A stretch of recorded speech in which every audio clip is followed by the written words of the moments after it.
नमस्कार. आपण आहोत चंद्रपुरात आणि चंद्रपुराच्या MEL प्रभाग क्रमांक 3 मध्ये आपण आहोत.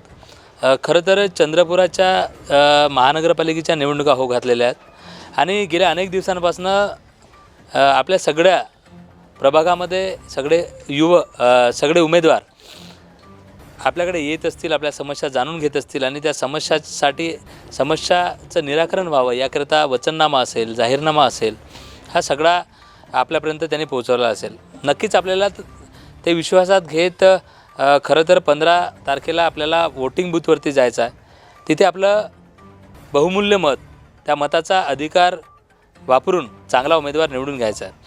विशेष आज लोकराज्य TV गेल्या अनेक दिवसापासून प्रभागामध्ये येते आणि आजच्या या विशेष मुलाखतीमध्ये आपल्यासोबत आहेत लोमेश नथुजी उईके आणि आपण त्यांच्याकडनं खरं तर जाणून घेणार आहोत इथल्या समस्या, त्यांचा इतिहास आणि त्यांची ओळख. नमस्कार. नमस्कार. काय सांगाल, कारण गेल्या अनेक दिवसांपासून आपण लोकांकडे जात असाल, प्रभागाच्या समस्या एकंदरीत आपण जाणून घेतल्या असतील. मग प्रभाग क्रमांक 3च्या कुठल्या समस्या जास्त आहेत आणि आपण गेल्यानंतर सोडवणार आहात आणि हे सगळं करत असताना यापूर्वी आपण केलेलं प्रभागातलं काम किंवा आपली ओळख काय सांगाल? मी लोमेश नथुजी उईके, प्रभाग क्रमांक 3 ब गटाचा उमेदवार. माझा चुनाव चिन्ह आहे पंजा. मागील मी इथं कमीत कमी 30 ते 35 वर्षापासून इथं रहिवासी म्हणून इंद्रनगरमध्ये राहत आहे. आज जुना इतिहास जर काढतो म्हटलं दादा तर जायला रस्ते नव्हते. आधी सायकलसुद्धा बरोबर जात नव्हती, नळाची व्यवस्था नव्हती. हे सगळं काही या जो डेव्हलप थोडं बहुत दिसत आहे इंद्रानगर, हे सगळं काही काँग्रेसने केलं आहे. आणि आता मी का करणार, मी जर निवडून आलो तर ज्या प्रभागात अजूनही कुठं नळाला पाणी बरोबर येत नाही, दूषित पाणी येते, रोड बरोबर नाही. आता आम्ही प्रभाग फिरत आहोत आणि त्या भरपूर समस्या लोकांना आम्हाला समोर जावं लागत आहे. मागच्या वेळी जे उमेदवार निवडून आले त्यांना फक्त निवडणुकीपुरता उभे होते, निवडून आले, त्याच्यानंतर ते जनतेकडे ढुंकूनसुद्धा पाहिले नाही, पाठ फिरवले, सरळ शब्दात म्हणायचं पाठ फिरवले. आता यावेळी आम्ही समोर जात आहोत तर एवढा उत्साह आहे जनतेमध्ये की नाही, इस बार काँग्रेस की सरकार, असं सगळे लोक म्हणत आहे आणि जनता आमच्या पाठीशी आहे आणि 100% मला व माझ्या पॅनलला 100% निवडून देतील, एवढं मला 100% गॅरंटी वाटते. लोकराज्य TV जेव्हा प्रभागामध्ये जात आहे, अनेक चर्चा, आरोप प्रत्यारोप होताना आम्ही बघितलेला आहे. मात्र आपल्या संदर्भात आपण घरच्या घरीच महाविकास आघाडी निर्माण केल्याचं देखील बोललं गेलं. आपल्या खांद्याला खांदा देऊन सामाजिक काम करणारी पत्नी देखील राष्ट्रवादीकडनं उभी आहे, आपण भारतीय राष्ट्र काँग्रेसकडनं उभे आहात. यातलं नेमकं सत्य काय आहे किंवा या संदर्भात इथल्या प्रभागातल्या नागरिकांना किंवा इथल्या मतदारांना काय सांगा? कसं आहे, त्याबद्दल मी हेच सांगेन तुम्हाला का त्या बेबीताई उईके त्या राष्ट्रवादी काँग्रेस पार्टीच्या जिल्हा अध्यक्ष आहेत. तो त्यांचा निर्णय होता आणि मी इथं 2 ते 3 महिन्यापासून तयारी करत होतो. तयारी करत असताना मी जे माझे आता उमेदवार म्हणून नाहीत पण जे आपल्याला सपोर्टर आहेत, मित्रमंडळी, महिला आणि जे मतदान करतात, त्यांना मी विचारलं की आपला पक्ष कोणता घ्यायचा.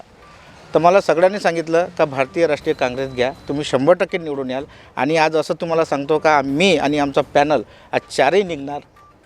आणि राहिला त्यांचा विषय, आता त्या अध्यक्ष आहेत तर त्यांना बी लढणं गरजेचंच होतं, त्याच्यामुळे ते बी आपलं पॅनल घेऊन लढत आहेत. नक्कीच.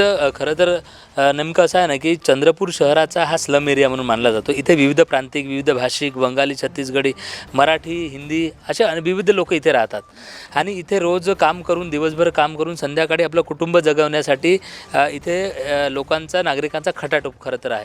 मग आता हे सगळं करत असताना अजून रोजगाराची संधी इथे उपलब्ध झालेली नाही. MEL सारखा मोठा प्रोजेक्ट इथे जगामध्ये नावाजलेला प्रोजेक्ट आपल्या लगत आहे. चंद्रपूरच्या शहराच्या शेवटचा पट्टा म्हणून इथे पाहिजे त्याप्रमाणे सुविधा किंवा मग वाचनालयाची सोय असेल, आरोग्यासाठी दवाखाने असतील किंवा शिक्षणाच्या हेतूने महानगरपालिकेच्या शाळा असतील, ह्या कुठेतरी याकडे आम्ही लोकराज्य TVची न्यूज जेव्हा बघते आहे तेव्हा अजूनही आपण भारत देश स्वातंत्र्य झाल्यानंतर किती मागासलेले आहोत हे या निवडणुकीच्या दरम्यान आम्हाला पाहायला मिळालं. आपण निवडून गेल्यानंतर कुठल्या गोष्टींना प्राथमिकता द्याल, सभागृहात कुठला प्रश्न लावून धराल, काय सांगाल? पहिला विषय, मनपाची शाळा हे आमची जवळच आहे. इथं आज जमीनदोस्त झाली आहे. 10 वर्ष झाले लगभग भाजपची सरकार महानगरपालिकात आहे.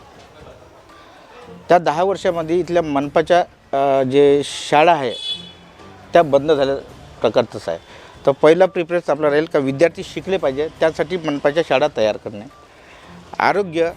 आरोग्याचा विषय असा आहे का ज्या एरियात आपण जाता होता प्रचाराकरिता, तर आणि आरोग्याचा विषय असा आहे की भरपूरसे लोक असे आहे का त्यांना दवाखाना जवळपास इथं खोलला पाहिजे इंद्रनगरला, नाही का.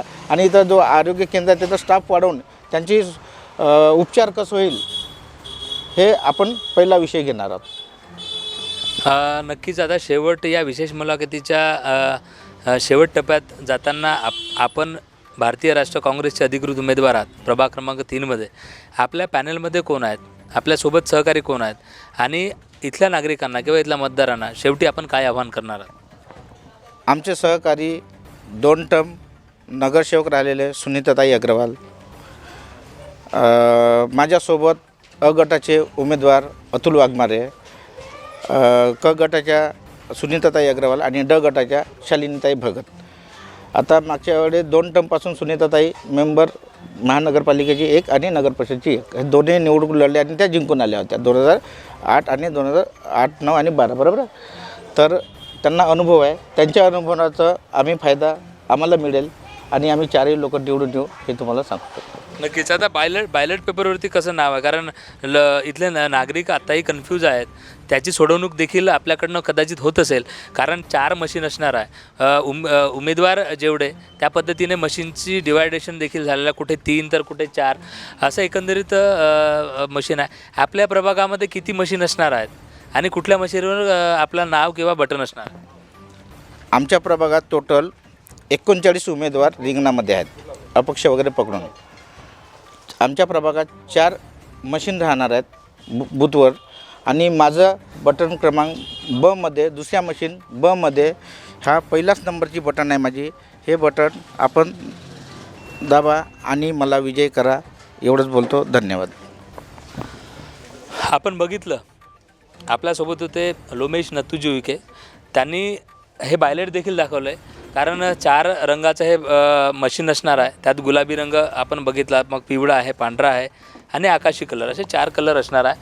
मतदारांना जागृत राहायचं आहे. मतदारांना जोपर्यंत 4ही बटना प्रेस करणार नाही, दाबणार नाही, आणि दाबल्यानंतर शेवटचा जो आवाज येतो तो आवाज आल्यानंतरच आपलं बहुमूल्य मत ते ग्राह्य होणार आहे, म्हणजे ते बहुमत कामी लागेल असं आपल्याला ठरवायचं आहे. म्हणून इथल्या मतदारांना देखील, सगळ्या चंद्रपूर महानगरपालिकेच्या मतदारांना आमची विनंती आहे की त्यांनी सुजाण होत त्याची जागृती करत 4ही उमेदवारांना योग्य ती बटन दाबून त्यांना निवडून द्यायचं आहे.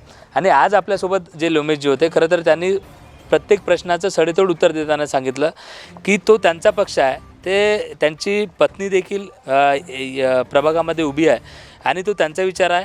मी भारतीय राष्ट्रीय काँग्रेसच्या जनतेचा कौल, जनतेचे मतं आणि त्यांच्यासोबत पाठीशी असलेले अनुभवी नगरसेवक यांची सांगड घालत ते कुठेतरी मैदानामध्ये उभे आहेत.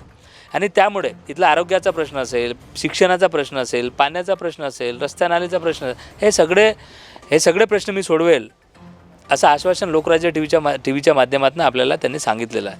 नक्कीच आपण इथलं या उमेदवारांचा वचननामा, जाहीरनामा हे सगळं पाहायचं आहे आणि आपल्या अधिकाराचा वापर करून चांगला उमेदवार इथल्या सभागृहात निवडून देऊन या विकासाचा रथ पुढे जावा असा देखील मानस लोकराज्य टीव्ही चंद्रपूरचा आहे. नमस्कार.